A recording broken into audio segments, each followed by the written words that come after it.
Ta-da! Look, it's my new vlogging camera, the EOS R. I guess that means we should make a vlog and try it out. So, transform! $2,300? You don't transform into a vlogging camera? Duh!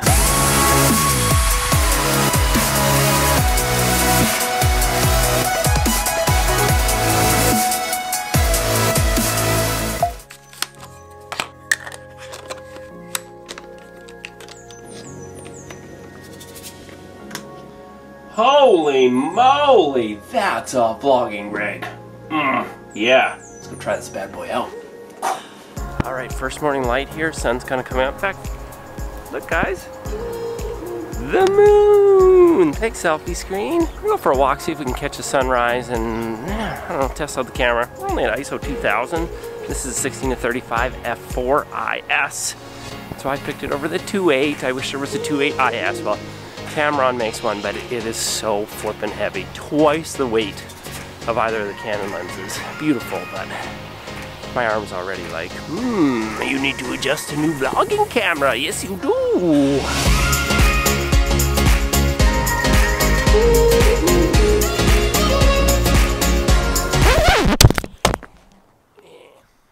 Oh yeah, just a friendly reminder everyone, this camera's much heavier than the M50, which is what I was vlogging with before. And maybe slightly more prone to slips and falls, and you know, because it's a big camera, but built like a tank. Lens seems to be fine. It's fine.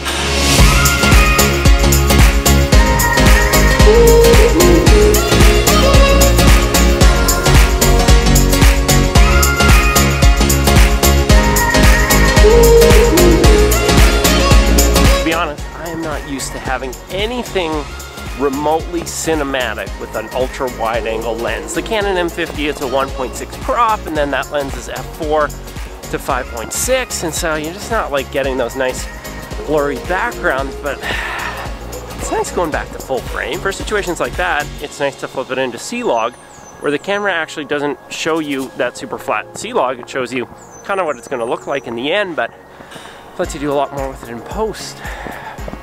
But I need to get like a cinematic lens for this. I had the Sigma 18-35mm for my M50. That's f1.8 through the whole range. Super nice, no stabilization, so I'd have to use a little bit of digital IS. I don't know what to use yet. I still have the Sigma, and while I could put it on here in crop mode, you lose 60 frames per second in crop mode, which is kind of lame because that's the cinematic feel. So, hey guys.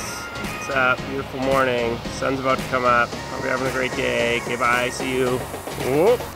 It's almost that time. It's below zero right now, in case you can't tell from my sniffling and maybe slightly red faces, although I'm sure the Canon colors are taking care of my skin tones. Am I right? Am I right? There she is. Sunrise. And cars. Cars everywhere. Hi, cars. Okay, we are going to talk about 4K momentarily here in a minute because it needs to be addressed, but first, just bear with me.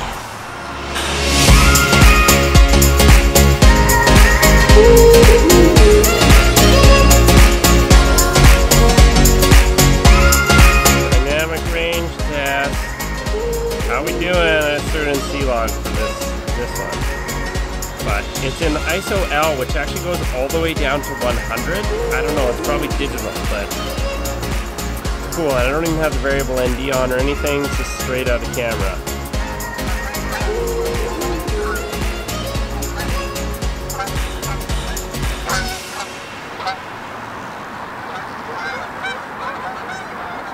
Ah, it's so bright. Okay, we're gonna talk 4K, but I'm gonna get coffee, then 4K.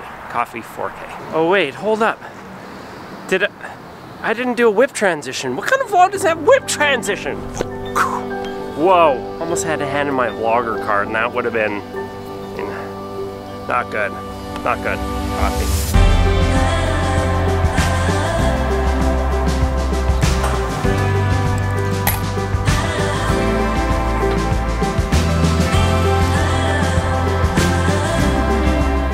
Okay, 4K, the camera has it, but it's at a big crop factor 1.75, so it zooms in a ton. Now, you can use crop sensor lenses like the Sigma 18 to 35 f1.8, which I have, or you could use the Canon 10 to 18 millimeter, which is super cheap, f4.5 to 5.6, and it's image stabilized, and you could vlog with it in 4K.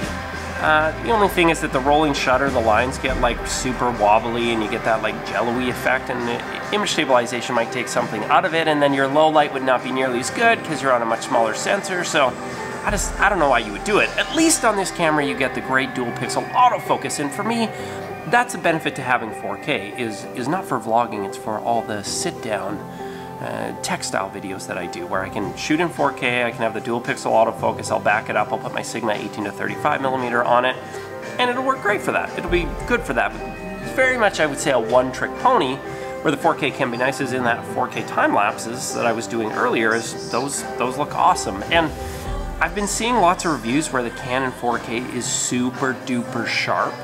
I turn the sharpening up in camera, and the stuff I've seen has looked really good, but I'm hoping to actually get to the camera store a little bit later today and put this up against the A7 III and try and sharpen this up in camera and see if they become more similar. Go watch Max Hero's review. It's frightening, actually, how unsharp it is. But I'm gonna drink my coffee here.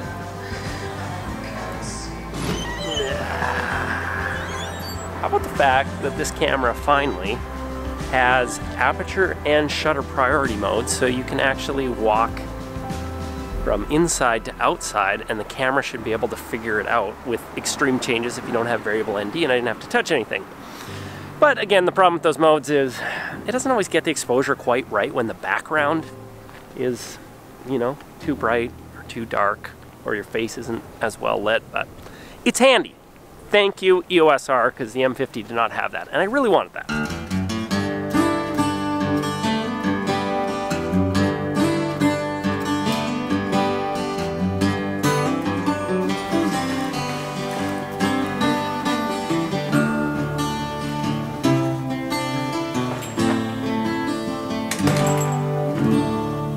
So I'm just going to jump in here. I went to Don's Photo to compare the 4K quality between the A7 III and this EOS R. But they didn't have the A7 III, but they did have the Fuji X-T3, which is brilliant because I've heard that the EOS R is really soft and I wanted to have something else to compare it to.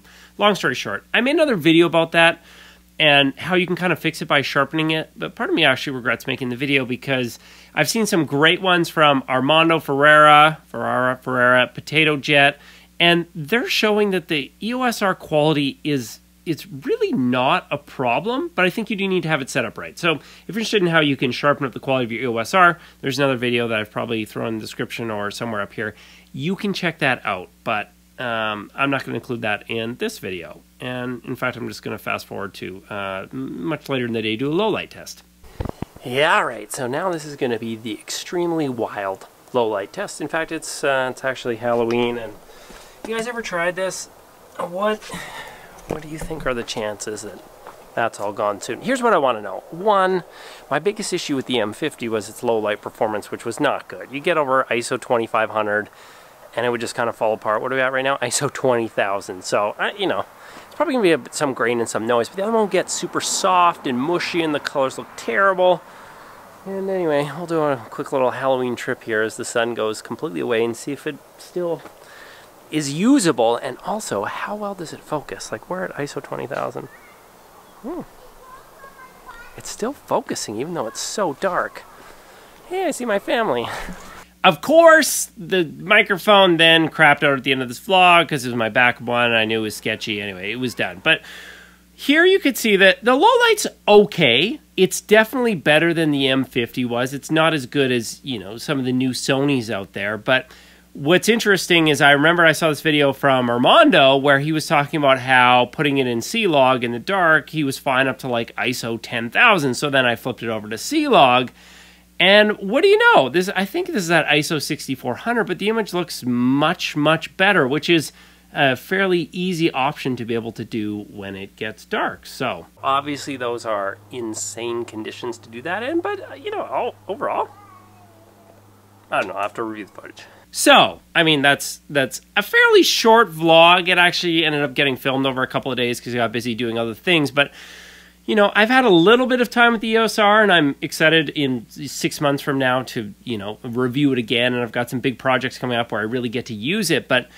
initially, I was pretty worried about the camera. Like, I bought it because I had to buy it because it was the best camera with a flip screen, and that's what I needed. And then I started seeing some of the earlier reviews from the people who were in Hawaii, and they were kind of bashing the camera. And then I saw a video from Max Yuryev where the camera was so lacking in detail. But then I saw some other videos from Potato Jet and Armando, and some other people started creating some stuff, and I was like, oh, okay, maybe it's okay, because it was doing phenomenally in their videos. And then when I saw the video quality of the stuff coming out here, I thought, you know what, I'm actually happy with the camera. It's what I wanted it to be, although maybe the price is more than it should be, but 1080p quality, awesome. C-Log, super cool, and really, really easy to work with. It's got the flip screen. The autofocus is fantastic. A couple of things that people didn't like about it. One were like the mode dial on the top. Hearing from the Canon engineers, what they said was by changing that mode dial, what it allowed them to do is actually to give 3 separate completely custom modes for both photo and video. And this is awesome because if you do photo and video, which I do, you can have some custom modes for photo, but on video you can have 3 different custom modes. One can be your 4K setting, one can be your slow motion C-Log setting, the other one can be your regular vlog setting, plus you can change the manual one. So I actually really like that feature. And then the whole touch bar thing, I actually like it. I hold it for a second and then it unlocks it, and I use it to kind of change which focusing mode I'm doing. And somehow that seems to be the fastest, quickest way, even though I could probably, you know, hit the quick menu button and do it some other ways. I kind of like it. So overall, how do I feel about the camera? Yeah, it's still got some gaps, the 120 frames per second, and the 4K isn't full frame, but I don't really need to do that. I just need it for right now when I'm shooting in 4K. I'll probably downres at 1080p. That's fine. But overall, I'm happy with the camera. I think it is going to be like the M50, where everybody panned the M50 at first, including me, and then ended up finding out this is a magical camera. EOS R, everybody's like, for the price, the specs don't make any sense at all. But then I think once you start getting to use it, you go, oh, this is a great, great tool for creators because of the flip screen and the great colors and the autofocus and the audio preamps that are better and all the custom modes that make it really easy to get into what you want to do and just get creating, and the camera kind of gets out of the way of that. Low light performance could be a little bit better, but if you're willing to do a bit of the work in C-Log, you can kind of save some of that, and it's still a full frame Canon camera. The low light isn't atrocious. It could be a little bit better, but I think it's a really, really good tool. And I'm happy that I bought it, which when I say bought it, I thank you guys because you clicking on Amazon links meant I got all of it except for $50, you know, through Amazon gift card. So thank you very much. But stabilization with the 16-34, I'm happy with it. I need to get some cinematic lenses and put it through the paces, but yeah, cool. Good first impression EOS R, actually after a kind of a bad first impression. So, you know, in the end, hey, it works out. Oh yeah, if you want to subscribe or something, you know, to see more video, I don't know, whatever the YouTubers say, you do that.